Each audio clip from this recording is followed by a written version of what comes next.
toyebi ndenge nini likambo na bokangami na bango na 1921 kuna na Mbanza Ngungu. Ndenge toyebi Papa Simon Kimbangu avant akende kuna na Lubumbashi abengaka mama mwelu na bana likambo oyo apesaki bango pena ebandeli ya musala ya Tata Simon Kimbangu alobaki na bakolo mabele awo na Nkamba na mokonzi apalata kuna na Nzundu oyo tobenaka kinzungirika kimusala oyo tondimeli tokokangama eske bondimi bino te bokangama ya solo bakoko bandimaki yango na masolo na bango ndenge Papa Kisolokele Papa Simon Kimbangu alakaka yete awa yo mwana okangami na ngai yebaka te tango tokokangama yo nde mutu aliboso bakokanga. Papa Kisolokele andimaki ndenge akendaki kuna na boma ezalaki plan ya Tata Nzambe.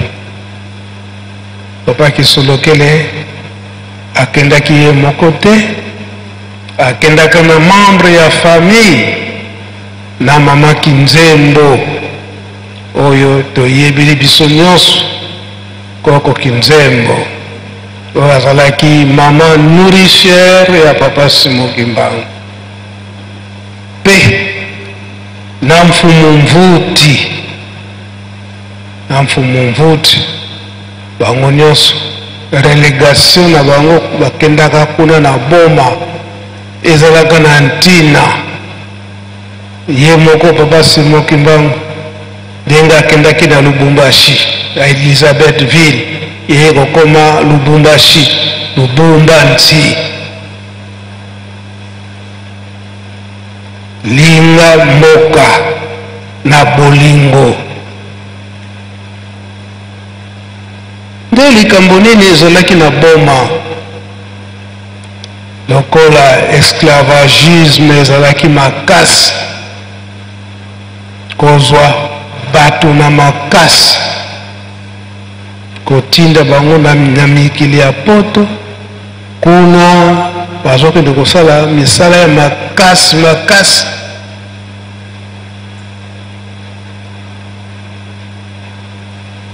ndenge toyebile na histoire oyo bazokokangama na Congo ezala na Angola baza koachemine bango partir ya boma batie bango na bato te bake kobima na mwanda kuna nde kabandaki kozwa bango kokota na bango tina Kabinda tina Pointe Noire kuna nde babandaki nde kokabolela bato biso bato yindo système ya esclavagisme wana ekomaki physiquement bazwi yo bateki yo na banoko bateki yo na mboye po ete bazwa mwa mbongo moke bamisusu bazokoteka bango na kindoki mwana moto akufi molimo na ye ezwani na bato mabe bamemi yo na poto yango nde nguya Papa Simon Kimbangu apesaka na mama Kinzembo pe Papa Kisolokele pe Papa Dangenda kontima ya kokanga nzela ya makambo nyonso wana toyoki ndenge bauti kotangela biso na mokanda ya Tata Nzambe na Papa Pasteur ndenge atangeli biso toyoki pe biso moko ndenge totangeli yango na discours na biso tolandi pe Papa de la Ville ndenge alobeli yango na likambo oyo kokanga milimo ya bato kokanga banzoto ya bato kozongisa yango yango nde bamindele na mayele na bango mama Kinzembo abandaki kokanga nzela wana soki amoni milimo wana eza koleka bato wana baza koleka akozwa mampeve makasi na mpeve wana nde ekangi banzela nyonso wana bato wana na bawei na oyo physiquement bango nyonso bazongi yao bamindele basalaki da mayele na bango ngenge abandaki kozwa mampeve wana balobi eke mpeve wana akomi liboma kopesa ye bakisi ya bato maboma ti baya kolembisa ye nzoto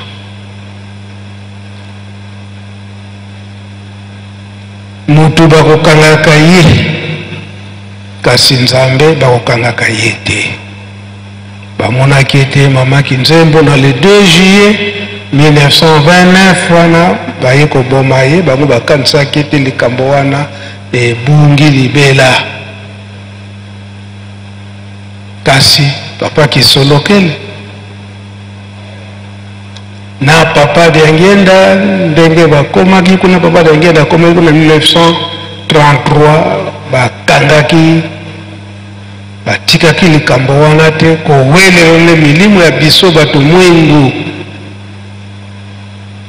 lelo oyo ekomaki volonté na yo moko so olingi okende poto yango tomonaka ke leta akopesaka visa ayebi ete oke mboka boya bapaya kasi na ntango wana bazwi yo kaka batindiki yo ozoyeba te epai oza kokende mpe kuna okoki kokoma esclave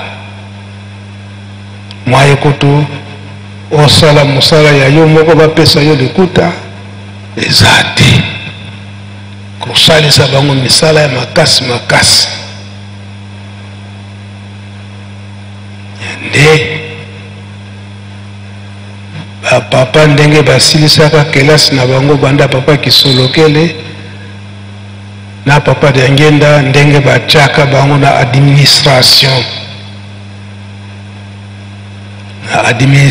wana papa Diangenda batie ye contrôleur ya douane na inspection nyonso ya baminere nyonso ya Congo oyo bandaki kolekela na nzela ya boma tina mwanda na babato nde na ntango wana ayebisaka bakonzi na bango eke bakonzi na ye oyo babindele babelge soneke normal eke ozali koimporte koexporte pardon bamatière na biso ezokenda bamboka na bino d'accord kasi botika likambo moko oyo ya koteka milimo ya bato pe koteka bato physiquement bamindele pe na ntango wana bakanisaki droit de l'homme abino likambo wana ekoki kosalema ndenge wana te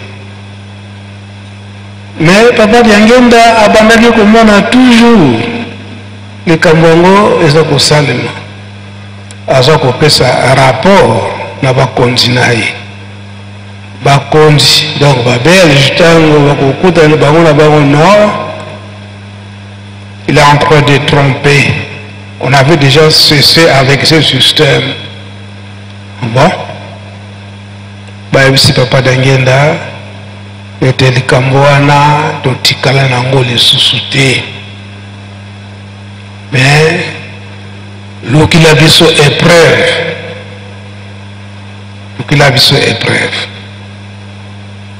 nde esika wana papa Diangenda ndenge azalaka contrôleur kuna na mwanda na banana maloba oyo nyonso naza koloba eza sur bande cassette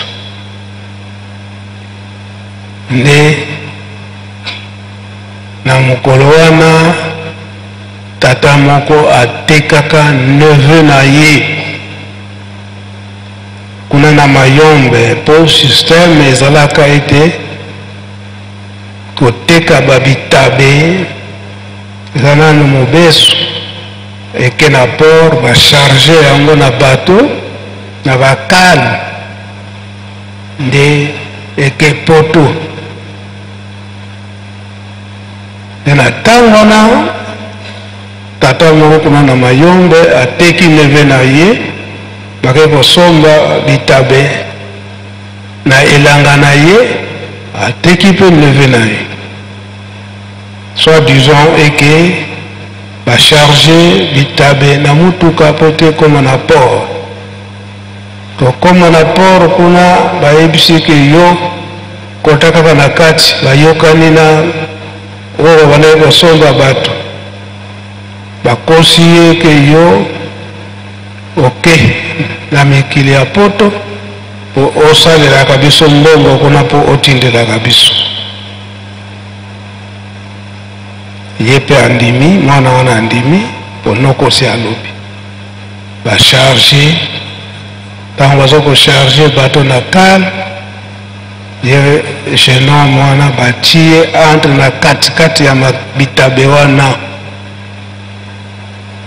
ye ayebi kaka ete azokende kokengela marchandise ti ekokoma poto eza ya famille nzoka ndesi bateki babongisili ye esika kitoko batieli ye na kati na bato na kale kuna batieli ye biloko kolia batieli ye mwa mwinda kuna po ete azala na molili te bato ekomi na mwanda kuna na banana fumalongo inspiration eyele ntango yango oyo bango to balukilaki yo épreuve te bamona mpenza solo épreuve nde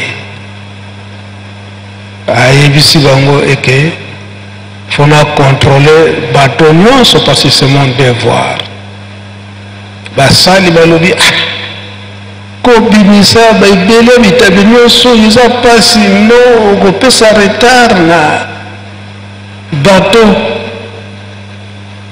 ya lobi c'est mon devoir de contrôler babengi bakonzi na boma balobi ke non eza devoir na ye faut accepter bazwi mosala wana kolongola bitabe nyonso wana me bazolongola yango donc na kolemba nyonso oyo tolembi mosala makasi wa malonga lobi babengi lisusu na boma lobi eza devoir na ye faut baexécute kino bakendaki koretrouve jeune garçon wana boslukaki épreuve emonani nde oyo batekaka jeune homme wana famille wana basalaka likambo wana bakangaka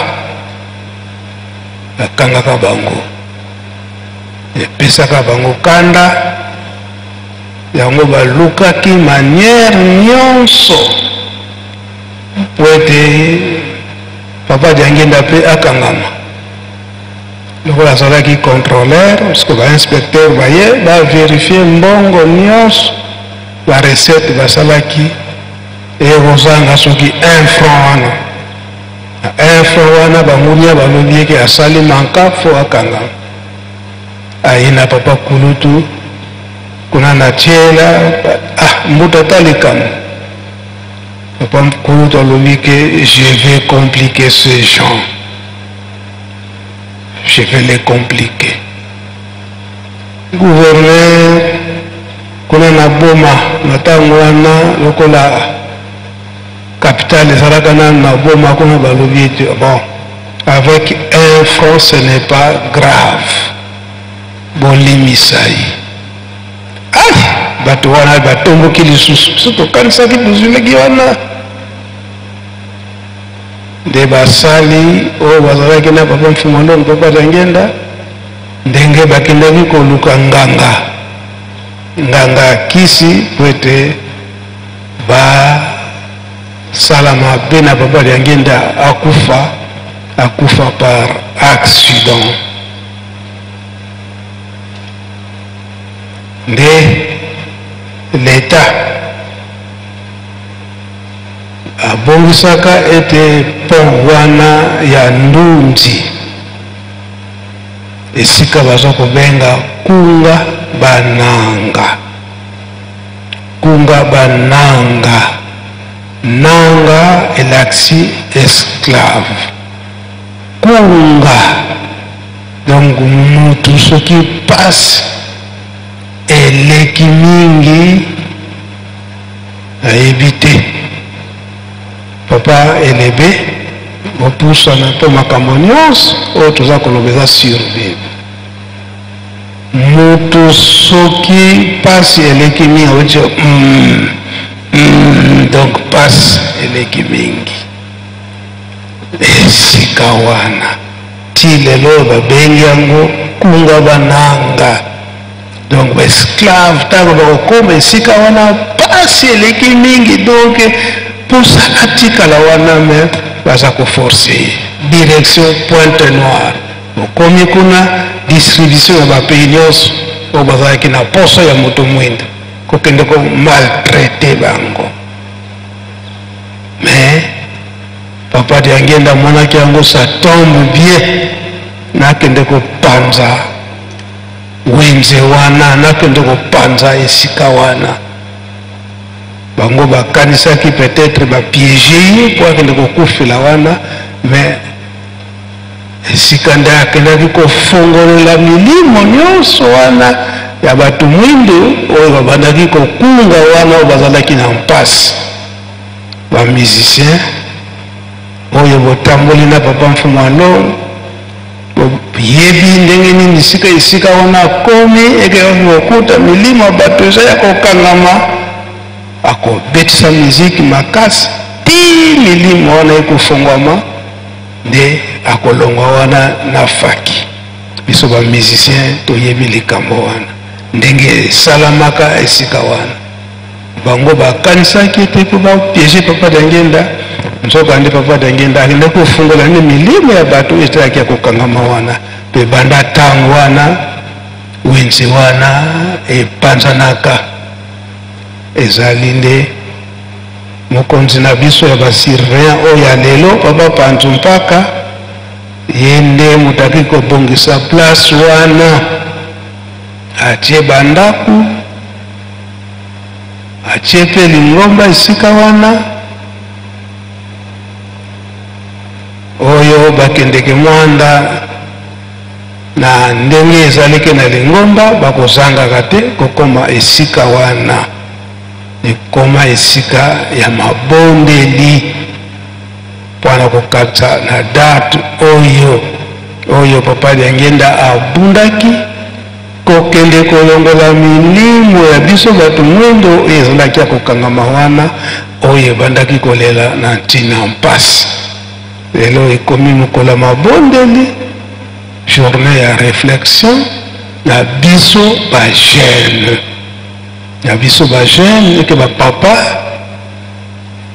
babanda kowelela biso kala ti kino lelo oyo bazali kowelela biso yango makambo nyonso oyo nauti koloba awa ezali na kati na Bible esclavagisme oyo tobengi eke nanga bunanga mpasi bukalanga kala nanga kwa muntu diamo dia mpasi papa elebe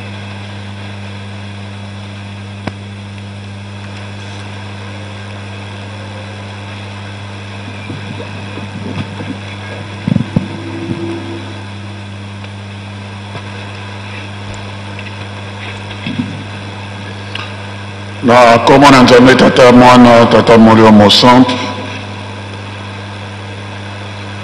Nkolo Tata Mfuma Mbanza merci na ndenge opesi nga maloba esakolama kala na prophète Esaïe que au centre de l'Afrique, bato bakokota bomo bakomona mpasi nzambe akotindela bango mosumbi oyo akobundela bango etumba mpe akokangola bango esakolamaka deja na prophète Esaïe. Tokokomona yango na Esaïe chapitre 19 obandi na 18 ti okiti na se wana Esaïe asakolaki yango mais na précision. Prophète P. Sophonie alobaki yango na Sophonie chapitre 3 verset 10 alobaki le pays mes adorateurs viendront, mais pays yango va préciser ezalaki au nom pays oyo ya Éthiopie kuna nde va préciser Afrique noire. Au-delà des fleuves de l'Éthiopie, au pays où ils allaient traverser par des fleuves, ils allaient RDC pratiquement, disons l'ancien territoire et royaume de Congo. Et le géographe va préciser qu'à partir du 19e siècle que le pays où ils allaient lobby du Cabo et papa allaient kolobé la biso. Et c'est la partie septentrionale au royaume de Congo. Donc, historiquement et géographiquement, makambo wana nyonso to ya bilaka ezali esika na biso. Na Apocalypse, yango nde nakotanga pour Apocalypse chapitre 18, verset 13. Ndekuna ba préciser esclavage ezali kaka ya banzoto te mais ya milimo mpe koteka banzoto na milimo.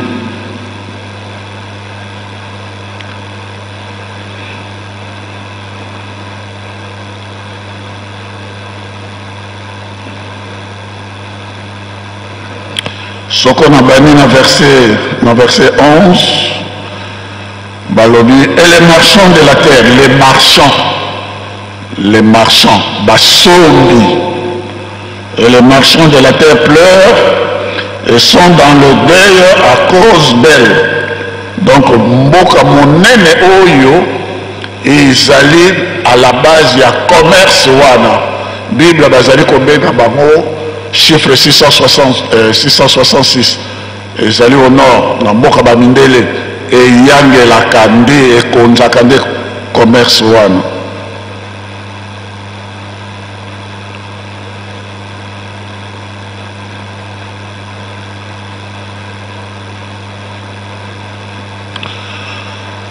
Ils sont dans les deuils à cause d'elle parce que personne n'achète plus les cargaisons. Cargaison d'or, maintenant, babani ko préciser. Biloko ba mombomba sa la cargaison d'or, d'argent, de pierres précieuses, babaga nantalo, etc. Mais na verset 13, parce que mombomba yango esali abakamo ebele. Des corps et d'âmes d'hommes. Parmi ezala mabanga nantalo ba pierres précieuses, ezala parfum, myrrhe, encens, biloko wana nyonso tout mombongo wana ya bamindele baza kosala ntango bayaki epai na biso na Afrique, mais balobi trafic commerce des corps et d'âmes d'hommes. Ndenge nkolo alobi tata Mfumambanza alobi batata ba maman qui bombo surtout na biso en Afrique centrale qui bombo ezali eloko moko ya passe. Déjà à partir de 1491 disons va découvrir royaume à Congo en 1482-84 selon les historiens, mais en 1900 en 1400 plutôt 91 le 3 avril de baptême ya Neso. Ndingankuva yaki kozwa baptême na ye le 3 mai. Le 6 mai nde batonga ki ndako nzambe ba catholique kuna na Mbanza ko. Et baptême ya Nesoyo à partir ya avril wana ba ye soi-disant na likamwa tata nzambe bon nde babadaki komema ndenge tata Mfuma Mbanza lobi kotekaka batu bazali kokende. Et l'esclavage wana ya bat noir ezalaki à partir de ces années-là beaucoup plus vers Mexique, beaucoup plus vers l'Amérique du Sud.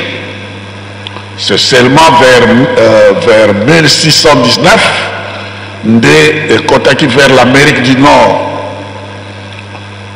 particulièrement aux États-Unis, na Hampton, na État de Virginie. Et côté kaka moto bakangi ya walikuwa moko bakangi ya le bateki bazoke na traverser Atlantique et ça là qui vraiment esclavage batata ba maman izelo ko ya passe ya somo penza batu ba moni o balobi passe penza. Donc journée le 17 janvier nous sommes toujours célébré amour toujours kanisa makila. C'est un grand événement. Badate nyonso kobotama ya bapapa, badate nyonso ya makila na bango ezalaki kosopana, badate nyonso ya kolongola nzoto ya bapapa ezali des événements, ezali événements. Peut-être que tososolaka yango en profondeur te, ezali événements. Na kozongela te tata Mfuma Mbanza apesi biso badetail histoire nyonso to ndenge yango ezalaka. Ce sont des grands événements. Alors, commerce, il y a esclaves. Papa Simon Kimbango ndenge Isaïe Sakola qui ndenge Sophonie et beaucoup plus d'autres prophètes et Tito yokomona makambo ndenge mamando na Béatrice aye koloba esclavage. Bayaki tata Kimbango na batata Mvoala ti lelo ndenge biso tozali na bango bayaki mpona kolongola makambo wana nyonso tozwa bonsomi ya nzoto mpe ya molimo. Yango wana toza komona indépendance ya nzoto biso tozwi ndenge mpe tata azali koloba indépendance bonsomi ya molimo très important bonsomi ya molimo me wana ekozala somo batata bamama somo. Papa Diangenda, pour ne prendre que potoke na molaïté ezali micro ya tata Mfuma Mbanza, esclavage surtout commerce ndenge papa lobi moto akufi abe bateki jomona tolela moto akufi mais kuna ake kokoma mundele. Wana ezali ba réalité ba papa surtout papa Mfuma Longo azalaki koyebisa biso quand il y a ça koloba yango tu as froid au dos, tu peux pas t'imaginer ça. Alors tomoni moto bateki ye mais kuna za mondele mais soko okei na bapoto na poto komona ndako batongi yango surtout bas gratte-ciel, mosusu 20 étages, 25, 30, et parfois jusqu'à 100 étages. Talana no poids ya ndenge wana. Mais kuna na se ya ndako na gratte-ciel na fondation na yango ekota na se kuna ba train ezoleka. Ekoti wou eke kobima de l'autre côté. Mais na se ya train wana talana no poids ya ndako. La train ezali koleka na se et na se kuna ce sont des câbles électriques oya ba mwindo za komona ba ville kwa ba New York ba Paris ba nini ba mwindo ezali kobima ba câble nango ezalaka kuna na se et bato wana basalaka misala ya komema ba câble kuna na se et bazomema ba poids wana nyonso batata ba maman papa Kimbangu ba papa na biso ti lelo tozali na bango tokoki kosakana na bango te parce que soko yebi totangaka soko yebi ce qu'on appelle l'esclavage des corps et surtout d'âme ya milimo na bato tokoki kosakana na bango te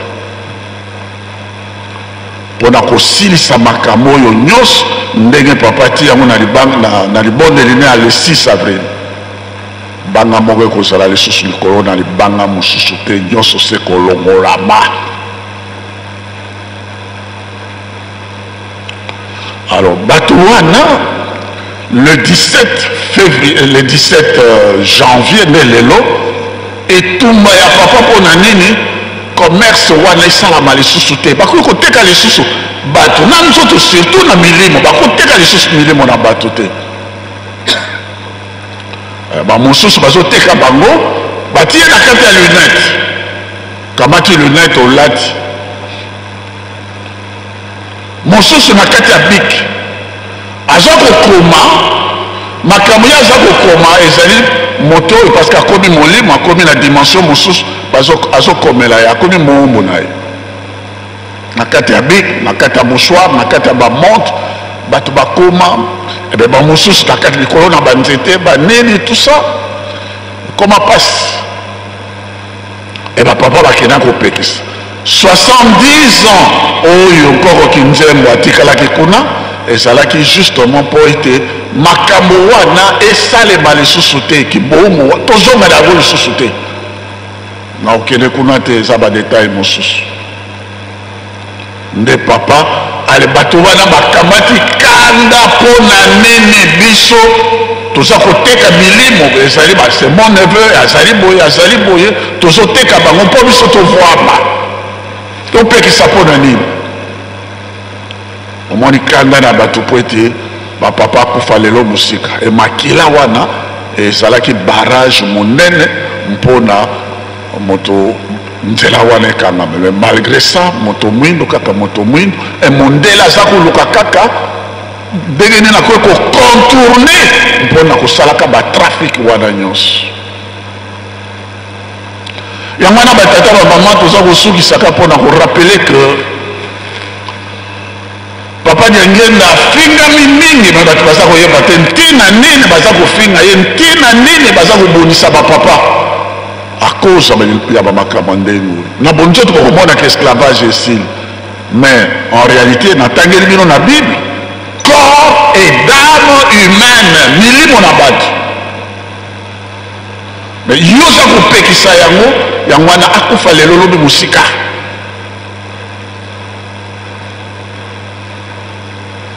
ekino mpe toza komona na mokolo mwa lelo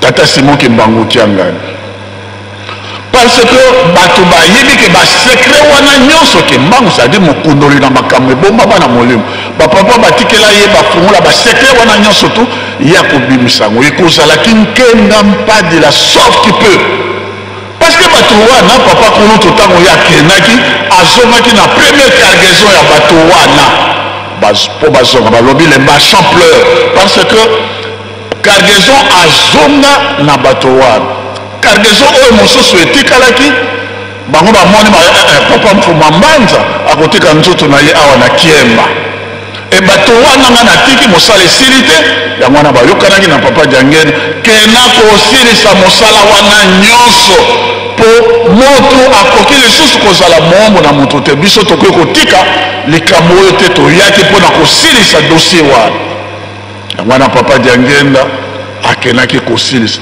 basi baya bamema bango mais baza kozela kaka mot d'ordre ya papa Simon Kimbangu Kiangani mpo ete babiba mais yo teka motu oteka moto osala makambo wana ekosukela yo ndenge nini otali yango wana papa akomi presse mpona kotonga Yelusaleme parce que ezali bapriola mokili mobime koya babiloko wana ekofonctionne lisusu te eza ndenge ezalaki eza makambo asika te bible ekopesaka biso renseignement pharaon ntango ye amonaki ke Israéliens baza kokene balongoli baza lisusu baomona bango te. Pharaon azalaki na esengo te mpo amonaki bato akosalela lisusu misala bazali te. Banani bakotongele bavile baomo bazali kokene yango wana alandaki bango te. Nzambe akenda kosukisa bango na mer bango nyonso to bakufaki. Nde ntango wana Pharaon ayebaki ke Nzambe na Moïse, Nzambe na Israël azali Nzambe. Yango wana bato nyonso to bazali komona soko moto mwindo azali lisusu mombo na biso te. Soko tokoki kosomba lisusu banzoto mpe milimo na bango te. Bongo misala na biso bavile na biso bamakambo na biso nyonso tu ekosukela biso ndenge nini. Kanda na bango yango biso tozali komona kobundisama ya bapapa. Ezala papa mokonzi ya bule, ezala ye moko tata mfuma mbanza ndenge ya zala na ba réseaux sociaux na besika nyonso tu passe bango bazo komona à cause de ça. Parce que bayebi ke bango baza kotonga Yerusalem mpete oyo nyonso tu ebombama na molili emona na polele. Mais Yerusalem ezali kotongama misala nyonso tu ezali à l'avantage de qui? À l'avantage de nous d'abord Congolais. Biso qui nous dit ça, c'est d'abord à notre avantage. L'avantage à biso ba Congolais. Et ça l'avantage na biso ba Africain, biso ba noir. Donc biso distinguer tout soutenir les Cameroun. Et que kotulaya. Et je termine en disant au monde banana Israël, ba salaki 40 ans, alors qu'il y a un peu mardi. Les misanga papa de le répéter. Ba salaki 40 ans. Quand on va traverser Jourdain, bah commis na 40e année wana, 39 ils étaient déjà sur la terre promise, 40 ans et Kokinabam. Mais étape très importante c'était Jéricho. Jéricho yamwana le Babylone la grande lokola Kulumbimbi, Kulumbimbi. Kulu, c'est-à-dire Nesika oyo kalakala mabe zalaka ya kosaka na te Kulumbimbi. Yamwana papa na nzembo bana jeteki basali koloba ngana sili kuna na Braza nazali kokenda na Kulumbimbi pona nini pona zongisa bokonzi na yo moto mwindo monguna ke kotelema kuna esala mate oh mais papa Angola les 22 esclaves les premiers esclaves oyo bakenaki na Hampton les États-Unis d'Amérique sont venus précisément de l'Angola.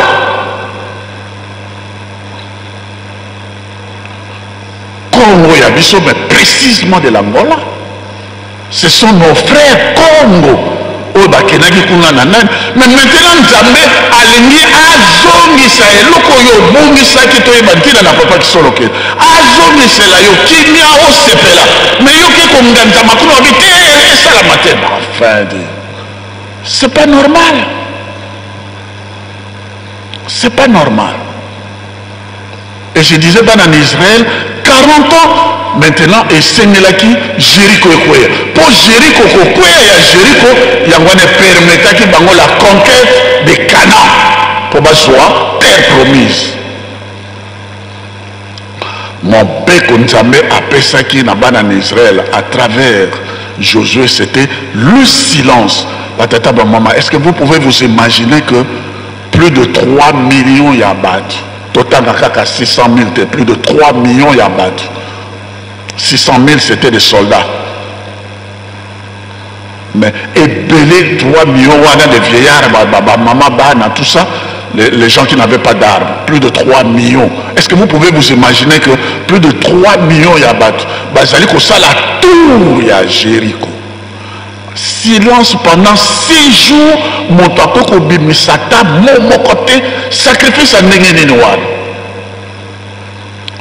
Et à la fin, il y a eu le grand miracle, quand on va pousser le mur de Jéricho. Plus de 20 voitures pouvaient circuler dans le mur, c'est-à-dire, plus de 20 voitures pouvaient circuler, autoroute, les colos à mur. Mais ça s'est écroulé parce que les enfants d'Israël ont crié.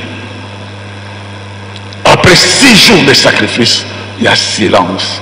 Bissompe, Tozali na 40e anniversaire, papa Dialunga na sopa ki makila na ya na loko. Les gens n'y pensent pas. Pardon, à la Madimba. Ezala Madimba, Ezala Awana Kiemba, c'est toujours en Nandela. Ah, Sopaki Makilane, 40 ans, ils ont Kokanambolo, 25 mai. L'homme de 25 mai, c'est-à-dire Noël.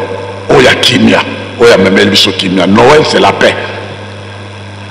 Bon, le 28 septembre, ils ont eu sous Moussikate. 40 ans. Mais 40 ans, il y a un monde écroulement. Ils avaient on a lobby du Kamouya. Biso c'est Kaboye Tozali, Jéricho Koya quand même, Biso c'est Tozali, dans Babylone la Grande. Il y a un tangé dans la Bible. Babylone la Grande. Au Bekurumbimbi. Peut-être mon tomoindo, à récupérer position là. Mais dans les réseaux sociaux, surtout Biso ma jeune. Dans les réseaux sociaux, nous ne savons pas garder le silence. C'est-à-dire que comme il y a concentration moto na moto, azala na mabonde et makas, et puis botoni yelou c'est le tout ça pour moi le je lance un cri d'alarme. Je profite d'un micro, non papa, je lance un cri d'alarme. Vous devez savoir garder silence. Mais qu'au final, oyo azali na commandement wana comme Boli Misanga de faire la comparaison, mais ce n'est pas le cas. Comme Josué, il faut t'occuper terrain.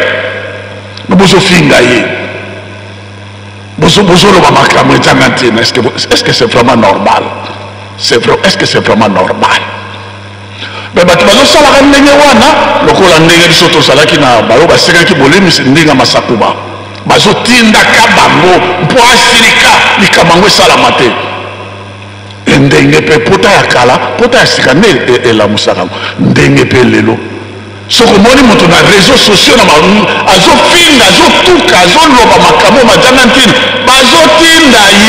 bazotinda ye na baoyo babombami oyo baoyo bazotinda ye bayebi quels sont les enjeux mais ye ayebi te azalika kozwa mbongo azalika kosalaka misala un peu comme un mercenaire bazotindaka ye. Mais un kimbangiste, moi, Natata Kimbang, ne peut pas être mercenaire. Vous avez compris, je vous ai expliqué que ce n'est pas le moment. Banan Israël, à cause du silence, de la concentration et de la prière. Parce que dit qu'au bout de 6 jours, nous avons lancé l'attaque. Et puis, on a 40 ans. C'est le temps de la concentration. Ma bonne de ma casse. Et puis, Misala Kotonga Jérusalem. Parce que nous devons avoir la paix. Les bangamoko, et pour que ça la ressource, les colons, les bangamos sauté. Nous avons Misala Papa, les Misala d'avoir profité de votre micro. C'est sous inspiration. Nous avons encore le camoté, ce que vous n'êtes pas inayoté. C'est pas le moment. Il y a marquement tout ça dans les réseaux sociaux. Il y a autre chose, loba, critique, réunion. C'est pas le moment. C'est pas le moment. Et c'est pas normal non plus. Ça veut dire tout simplement que vous n'avez rien compris. Ça veut dire tout simplement que ce que mon moto, il y a ça la marquement, Azaline et Lemo, il y a 666. Azamoto Natata Kimang, Azane Lembo, il y a 666, c'est comme ça qu'il est utilisé pour faire ça. Ce n'est pas le moment. Mais moto, nous surtout Azali Kimbangiste, na période où nous commis, Azali na concentration. Azali, ban en Israël, Jérusalem est connecté à la canine. Baoyo Bawela qui kotonga le temple de Jérusalem. Le mur de lamentation, ce sont des pauvres qui ont construit ça. Parce que ce temple avait été agrandi par Hérode le Grand. Embelli par Hérode le Grand. C'est comme aux États-Unis, le Capitole, ce qui fait la fierté de l'Amérique, le Parlement. Dans les États-Unis, à Washington, on peut commander le Capitole. Et dans Jérusalem, à Kalako, quand on a côté, Koleka et temple. C'était ça la fierté d'Israël. Et à Wanankamba, quand on a côté, le temple, parce que Montonio, surtout, il faut avoir un temple. C'est ça la fierté, la puissance de l'église kimbangiste. moto nyonso to esika ya azali fa mona temple okotonga ndako te ezipa temple. Mais ce sont les pauvres qui ont construit ça. Et puis ce père qui mobola na biso ya mwana papa ezali koto tozali babola mais towela totonga parce que nyonso to tozali komona bavile bamakambo wana nyonso to ekokweyisama na kanda na nzambe. Yerusalem kaka yango nde ekoyamba mabota nyonso ya sika yango na balobi. Et maintenant dans Apocalypse chapitre 21 verset 3 jusqu'à 7, et maintenant je fais toutes choses nouvelles. Ça c'est dans un salama camion soit sika. Donc si vous allez à $10, vous allez à $100, vous allez à quoi on balé moko pour Jérusalem, moko lia, moko pour na Jérusalem. Zala na silence pour le malobate. Ma bondeli et quand on a Jérusalem, priorité. Et papa s'allait insister pour na bolimo. Dans un ndeko nangai moko, papa Akil, tu es bien révérend Akil. C'est un ancien ministre de plan au Congo-Brazzaville. Révérend qu'il a commis qui a un encambre, tant qu'on a commis l'encambre. Papa pèse. Ce que nous avons dit, nous avons exemple. Papa qui est un ami, un frère. Ayawa, alors bien nous avons sacrifice dans Goliath. Papa ici, il a un Goliath. Bakoye sa papa mfumambanza balobi ministre azolinga Goliath. Papa mfumambanza bengi alobi pas ni nolinga Goliath. Papa ngana ye nankam nazo sala sacrifice na Goliath. Papa mfumambanza tuna alobi ngo sala sacrifice ta pesa yo sacrifice ya alobi oui papa. Abi banda tango biso to kutani na yo ti na poko. Banza kaka likamo moko. Likamo nini bolingo. Kanisa kaka bolingo et ça sacrifice tina pourquoi sacrifice na pesio kaka ya mwana asali 1 heure du temps koka kite pour bateau yo nyonso basala ye mabe makamo nyonso mabe ils ont défilé. Mon ami qui est passé ici au monde pas ça pas ça avant de se concentrer à kanisa maloba fumamba d'accord je pardonne. Non.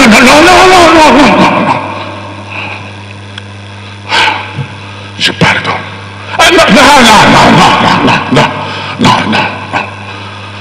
Non, pas ça. Tu as donné pas papa Mfumambanza. Papa Mfumambanza, le bon. A dit papa Makamoso, ça passe pour la colère, papa le mais bon, il m'a dit à moi.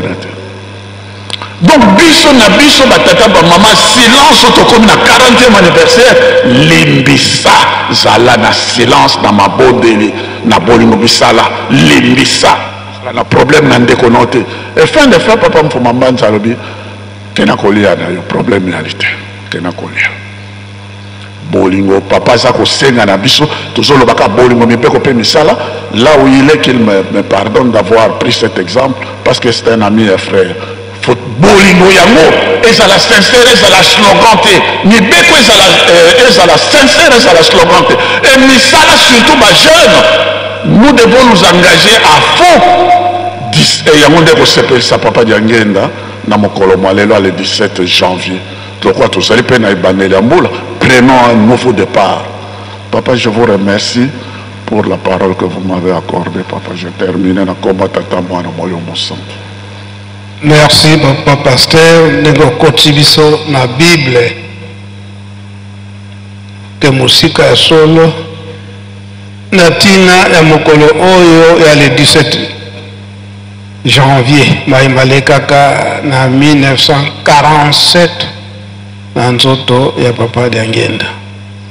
En 1989 date ya lelo ya le 17 janvier ekutaka bango awa tango papa Mfumalongo papa Diangenda kontima ye moko apesaka lisolo oyo bosengi ya ba jeune ya biso ba jeune kimbangiste ya biso ba kimbangiste bosengi na biso wana na kosenga faki okobeta morso moke kokende mulai mingi te bo kuna pe na libanda musala eza kosenda biso bosengi ya biso ba jeune na mokolo wana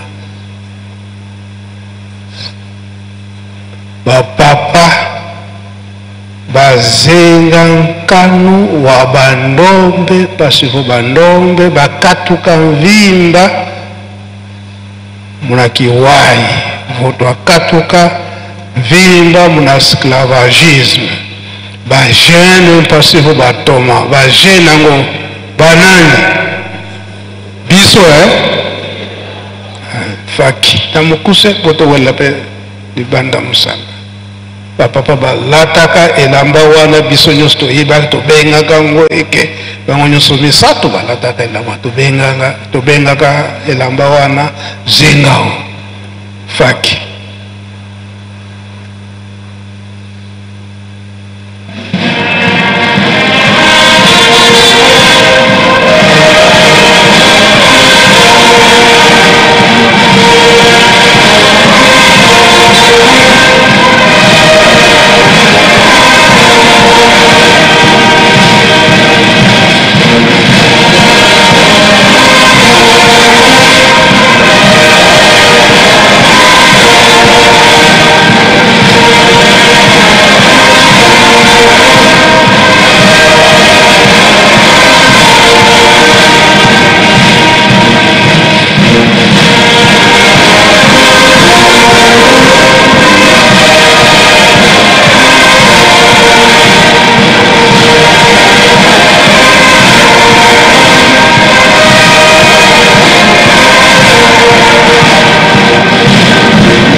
Yerusalemu ngweza wapi?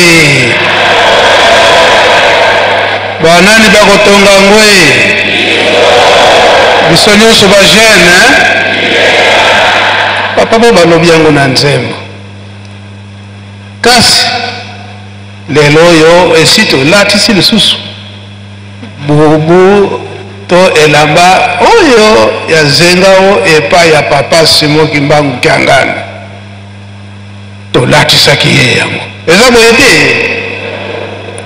Kasi loko siko ekomi totika bakale epa ya tata Simon Kimbangu Kyangani po ete atonga Yerusalemi ndenge batata balakaki batikelaki ye. Totika bakale oyo tozo kotia na papa Simon Kimbangu Kyangani ezali ebele ndakisa oyo likambo auti kolakisa biso sikoyo. Mvula eza kobeta mwaye tosala susu tolanda baprogramme na biso eza lisusu te ekendaki fanfare ebanda kobeta po tolekisa ngonga wana. Me nzoka nde bilaka oyo batata bapesaki na papa Simon Kimbangu Kyangani ya kotia plafond na kati na ndako ya Nzambe oyo ekotia makelele te, oyo ekoki kogene makambo na biso tini toza na kati ya ndako ya Nzambe. Likambo papa Simon Kimbangu Kyangani abandelaki ya liboso nde yango wana totie kale. Biso ba jeune totiaki kale na basongisongi. Biloko esombamaki po ete papa makanisi na ye asalisa batribini angari na libanda kuna biso monisi toyebi ndenge ebandaka po ete soki toza kosambela kuna awa na kati ya ndako ya Nzambe plafond eza kosalema. Kasi totiaki kale. Eske lelo oyo bakale yango eza kaka to esili ezali totika bakale wana ni papa Simon Kimbangu Kyangani ndenge aza kosenga muvuma boye bopesanga boye mingi te ba $10 ba $5 ba $20 ba $30 suka na $50. Totika bakale biso ba jeune na likambo wana toyembi yango na nzembo koreki yo muto bandaki nzembo ba inspiration boyebi secret oyo papa Mfumu Alongo papa dengenda kuntima apesaka bino na banzembo nyonso ya balangue boyebi yango très bien. Yango lelo oyo na l'an 2023 papa alobaki te tozongeli na zero na 24 l'an 2024 ezalaki ese sikoyo na l'an 2025 tokomi na démarrage koloba ete biso bato totia bakale na papa Simon Kimbangu Kyangani po ete asala mosala na ye te ye alobi akokende akozonga nsima te avant esiko a changé akomi na 100 l'air na 100 l'air wana banda mokolo wana alobaki yango ti lelo toyebaka soki tokomi na vitesse nini biso moko bato tosengaki.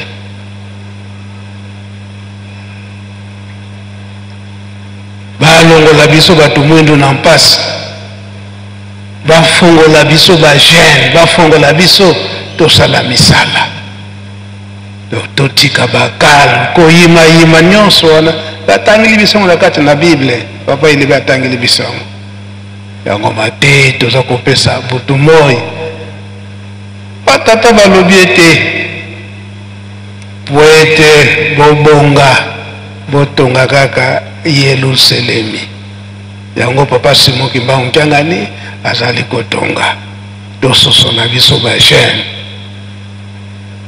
na makambo misato oyo tokotongela Yerusalemi na kati na bolingo mibeko pe misala okombo tata mwana tata Molimo Santo. Amen. Bika twakubikeno moko katonda lusiamu sututambuli kwa sedeto muzola kwa se mwana tata mwanda vedela mukumbwa se ye mwana ye tata mwanda vedela